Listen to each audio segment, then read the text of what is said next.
If you're about to set sail on a Carnival ship sailing from Australia and thinking of getting one of their drinks packages, there are a few things to consider. Let's check them out. Before we begin, this information is accurate from the recording date of the 22nd of March 2023. Just remember, this could change at any time. On Australian cruises, there are two types of drinks packages, the Bottomless Bubbles package and the Cheers package. The Bottomless Bubbles package is the basic soft drinks package. It includes unlimited soft drinks and juices, except for room service. If you're thinking of getting a drinks package and you're not a big alcohol drinker and don't drink alcohol, this is your best bet. It's currently $7.50 for children and $9.50 for adults per day.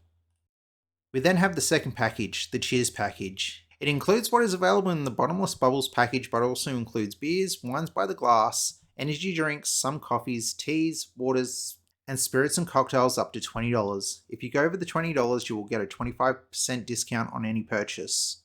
It's available for $111 per person per day, provided you purchase before you board the ship. If you purchase on board, it's $119. There are a few rules that the drinks packages have. If you want to see all the restrictions, go to the Carnival Australia website, but there are a few big things you need to watch out for. The first is that the Cheers package has to be purchased by any adults that are staying in the cabin. Any packages must be purchased for the whole cruise. You are restricted to 15 alcoholic drinks per day. You can't pay for any extras as the system locks you out. This is from 6 am to 6 am the next day. They can also stop you from purchasing any alcoholic drinks if they believe you are already too drunk. You can still have soft drinks, coffees and waters even though you've gone through your limit. You can only order one drink each time, not multiple drinks at a time. The Cheers package is only available for 7-night cruises or more from Australia. As for the Bottomless Bubbles package, you can order for any cruise. You can't share the drinks packages between people. There are also items that aren't included. Now, should you buy the drinks package on board? This is an answer that has multiple yes and no answers and unfortunately can only be answered by you. It's not a simple yes, you should, or a no, you shouldn't. Personally, I've never gotten the Cheers package or any other alcohol package on any cruise line as I don't drink enough of the things included for it to be good enough value over the course of the whole cruise. But I've always ordered any soft drinks package, in this case the Bottomless Bubbles. Here's what I think are the 3 things you need to consider before you buy the drinks package. If you have another way of working it out, leave a comment.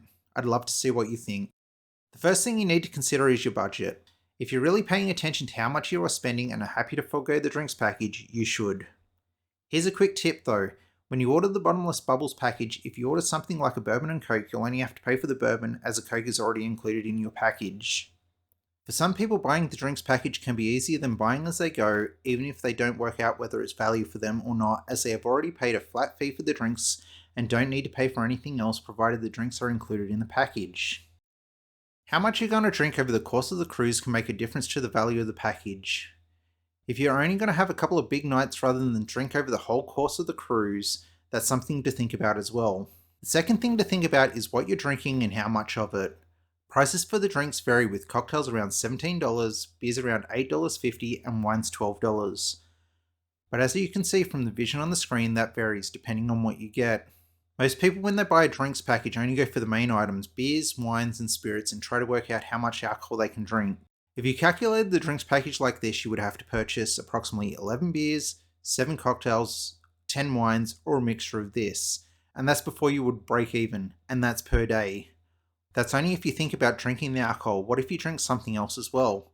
For example, if you drank 5 beers a day, the Cheers package isn't worth it on its own, but if you're going to add 7 coffees as well, you might find that the value might be there.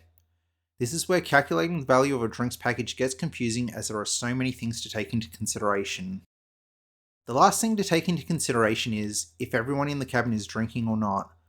Carnival Australia is a cruise line that only allows you to get the Cheers drinks package if all people above the age of 18 in a cabin get the Cheers package as well. So if you're ordering the Cheers package and only one person is going to get value out of it and the other person doesn't drink or drinks very little, unless the first person is able to get enough value out of their drinks package, it might be easier not to purchase the drinks package since both people have to buy it. With the Bottomless Bubbles package, only one person can order if that's what they want. They aren't dependent on the other guests in the cabin. As you can see, answering the question of whether you should get a drinks package on a Carnival Australia ship isn't an easy question to answer. Just take what I've gone through into consideration and hopefully you can make a decision that way. If you're thinking of going on a Carnival cruise on the Carnival Splendor and want to see everything that it has to offer, check this ship tour out. And as always, thanks for watching.